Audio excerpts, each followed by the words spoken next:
Hola, mi nombre es Marcelo Bertuccio. Soy dramaturgo, counselor o consultor psicológico y facilitador de procesos creativos y de aprendizaje. En este podcast nos ocupamos de la creatividad. ¿Qué es la creatividad?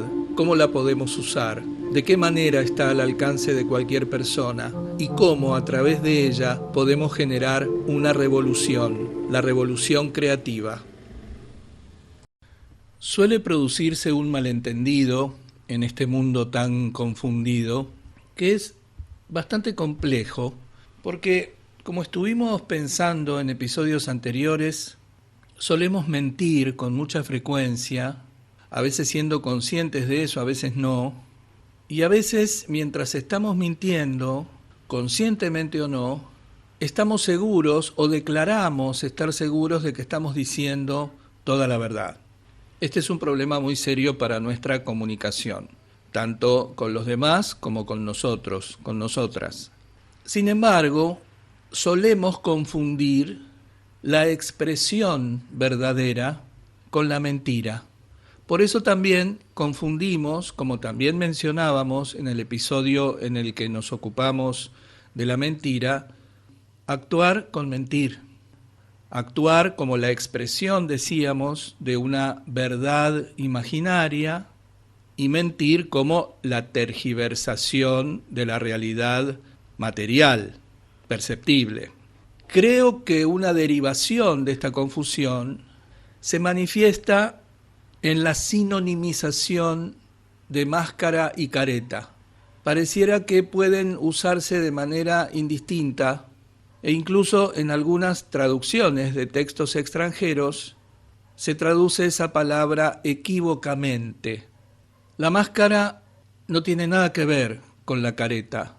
Lo único que tienen en común es que cubren el rostro, pero su función es completamente diferente y, como venimos observando, hasta opuesta. La palabra máscara, de la que deriva persona, viene del latín personare y del griego prosopon. En el caso del latín, este personare nos indica que la máscara sirve para sonar, para que suene lo que está detrás de ella. Podemos entenderlo como para expresarse. La máscara expresa lo que el rostro que está detrás, lo que el organismo que la porta necesita expresar, lo que siente, lo que piensa. Y prosopon, el término griego que le da origen a la palabra persona, quiere decir delante de la cara. Entonces tenemos un objeto, real o simbólico, que está delante de la cara y que sirve para expresarse. Podemos encontrar máscaras en civilizaciones antiguas, de distintos momentos de la historia, de diversas culturas, de distintos lugares del planeta. En Egipto, las máscaras funerarias, en Grecia propiamente, estas prosopon, que sirven para los rituales religiosos y luego para la tragedia, como hija de esos rituales religiosos. En el teatro romano, personare, la máscara, que además en Roma se tienen noticias de que existía la máscara doble. Cuando el actor mostraba un perfil se veía una expresión y cuando mostraba otro se veía otra. Las dos carátulas de la tragedia y la comedia podrían ser, o un poco más complejas, esas expresiones. Fíjate lo que pasa cuando nosotros tenemos un sentimiento o alguna sensación o alguna emoción, la diferencia que existe cuando vivenciamos eso en soledad y cuando lo vivenciamos con testigos. Testigos a quienes no tenemos la intención de mentirles, de ocultarles nada. Tenemos la intención, a veces involuntaria, de expresar lo que sentimos. Pienso en el dolor de muelas, como un ejemplo muy particular, muy concreto, muy intenso, como sensación.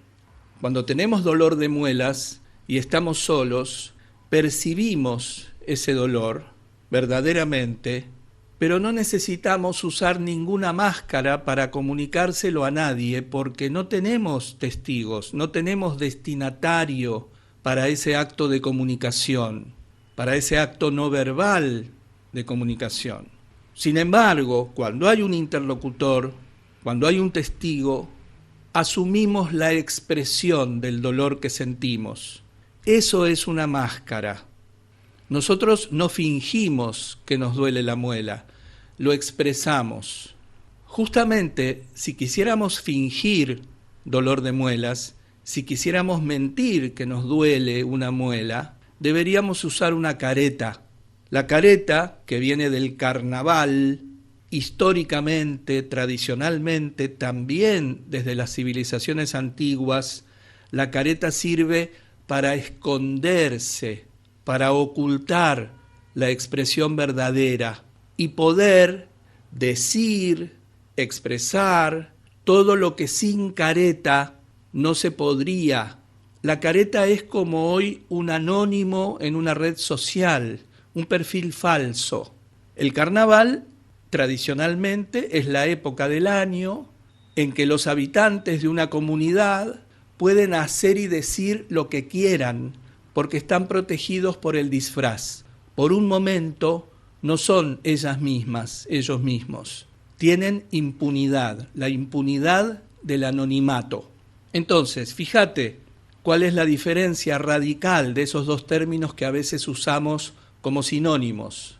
La máscara sirve para expresar y la careta para encubrir.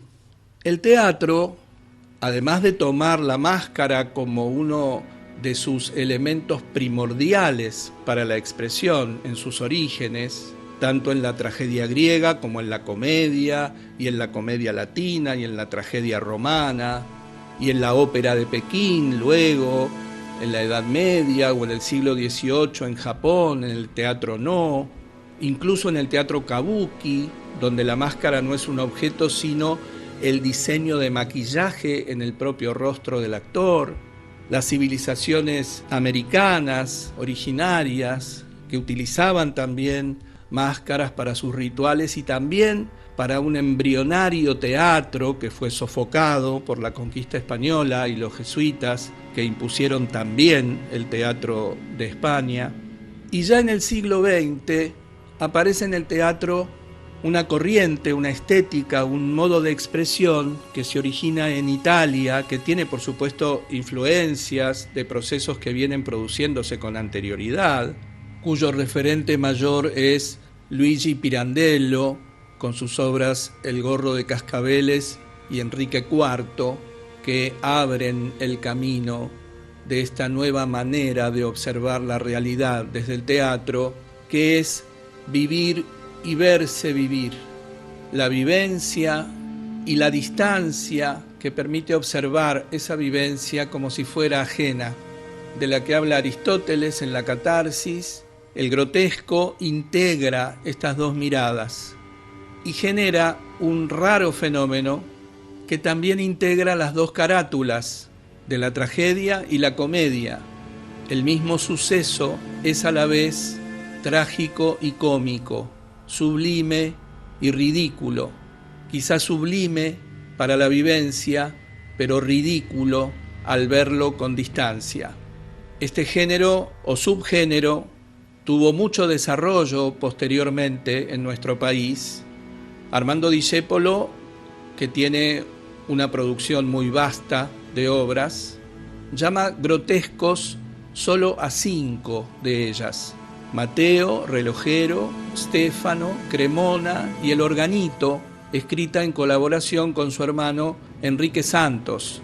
Enrique Santos Discépolo, gran actor, director, músico, escritor de letras de tango, también cultiva el grotesco desde otra perspectiva, la perspectiva del fracaso en el tango.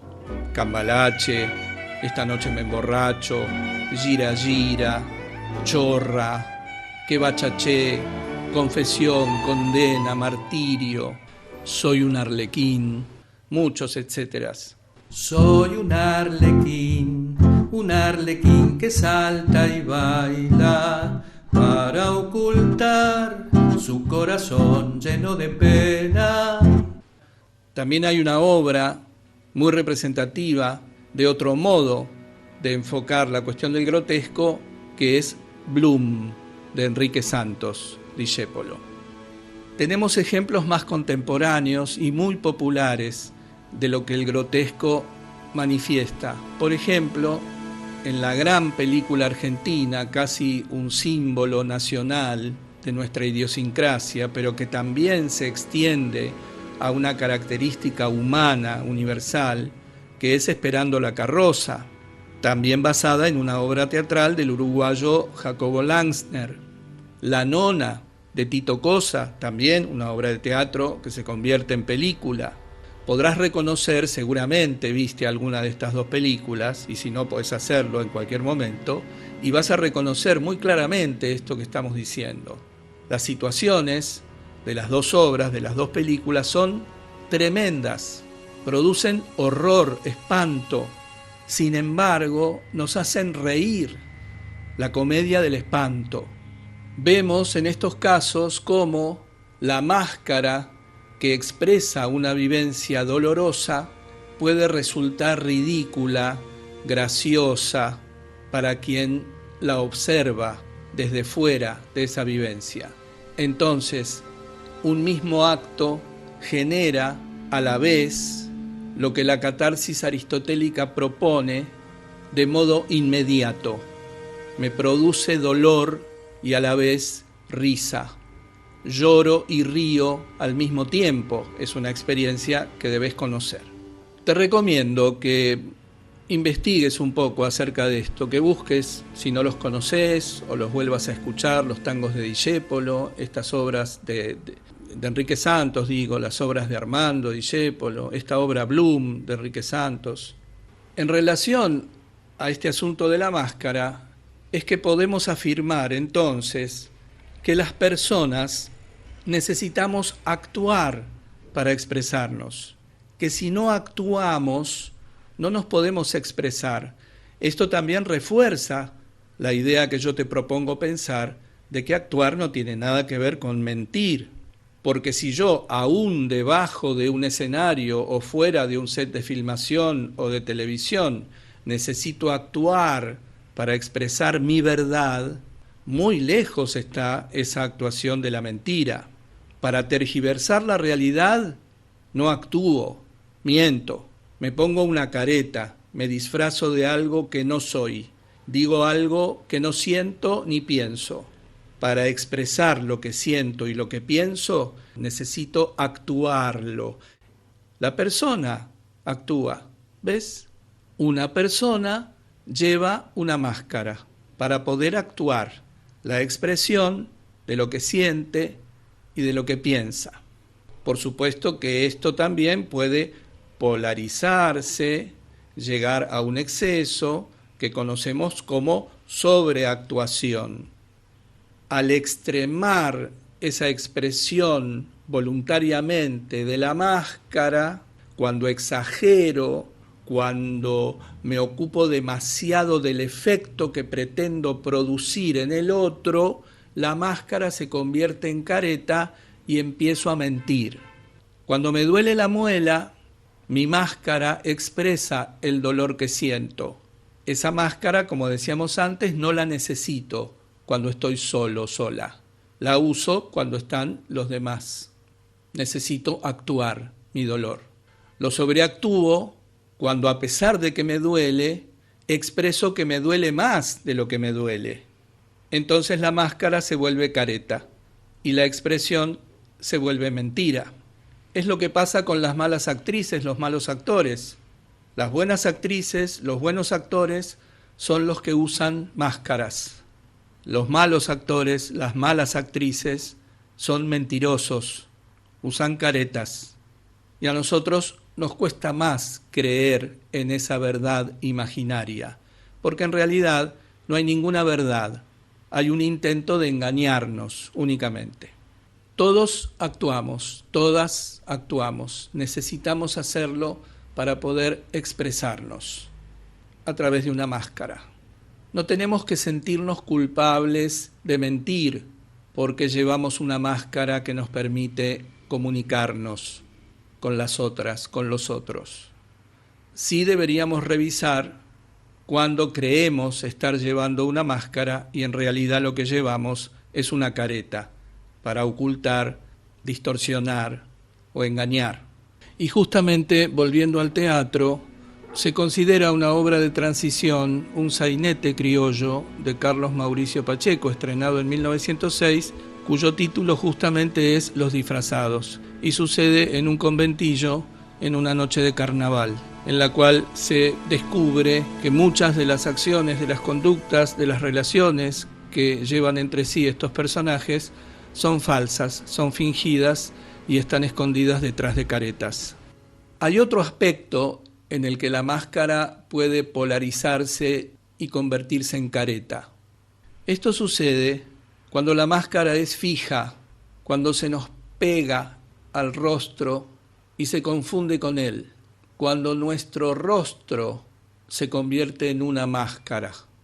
De esto habla justamente la primera obra que puede considerarse un grotesco antecedente inmediato de Pirandello, que es de un autor italiano llamado Luigi Chiarelli, cuyo título es La máscara y el rostro. Cuando el rostro se convirtió en una máscara fija, entonces la máscara se convierte en careta, en mueca, rigidizada, definitiva, determinada, que no permite una personalidad dinámica, real, en proceso, cambiante, transformable, creativa.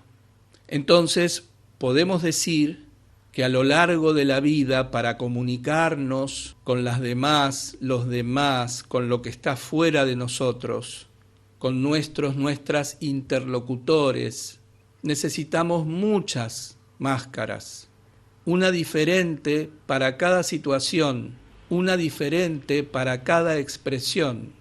Un profesor de filosofía hablaba del arcón de las máscaras. Y yo no recuerdo cuál es la fuente de esto, lamentablemente, y estuve buscando y no encontré. A lo mejor si vos encontrás algo, me lo podés contar. Es dinámico que tengamos en nuestro poder la llave del arcón de las máscaras, para utilizar la máscara que necesitamos para cada situación, para cada vivencia, para cada pensamiento que necesitamos expresar. El peligro se produce cuando no podemos cambiar la máscara, cuando la máscara queda adherida al rostro y se confunde con él. Un rostro fijo, duro, perpetuo. Lo peor del caso, justamente, es que esa máscara única, fijada al rostro, esa máscara intrusa, vicaria, que se hace pasar por rostro, termina no siendo verdaderamente nuestra. Y podemos sufrir muchísimo la sensación incongruente de decir: yo detesto el campo, el único helado que me gusta es el de vainilla, porque cuando tengamos ganas de ir al campo o de tomar un helado de limón, vamos a sentir que se quebranta nuestra identidad. Si no soy el que lleva la máscara del que le gusta solamente el helado de vainilla, si no soy el que lleva la máscara del que detesta el campo, ¿quién soy cuando tengo ganas de ir al campo o de tomar un helado de limón? Es muy probable que esa máscara haya sido otorgada. María, si no le das helado de vainilla, no lo quiere ni probar, dice la tía Teresa, o el tío Roberto, o mamá o papá, o la maestra de quinto. Y vos pensás: ay, no sé si esto es tan así, pero bueno, si ellas lo dicen, que son las personas criterio, que son quienes me están enseñando a vivir, quienes me están revelando la verdad de la existencia humana, deben tener razón, sí. Yo el único helado que quiero tomar es ese, es verdad. Momento fatal. Ahí se quedó la máscara pegada y ni siquiera es propia. Fíjate qué horror. Cambiemos dinámicamente, livianamente, nuestras máscaras para poder expresar, comunicar lo que sentimos, pensamos en un proceso de transformación permanente en el que pasamos por diversas vivencias, sensaciones, sentimientos, emociones, posiciones, posturas, ideas, etc. Dejémonos cambiar las máscaras, permitámonos cambiar las máscaras. No debemos fijar una sola máscara a nuestro rostro. Eso no es ser una persona íntegra. Eso es ser una persona casi muerta.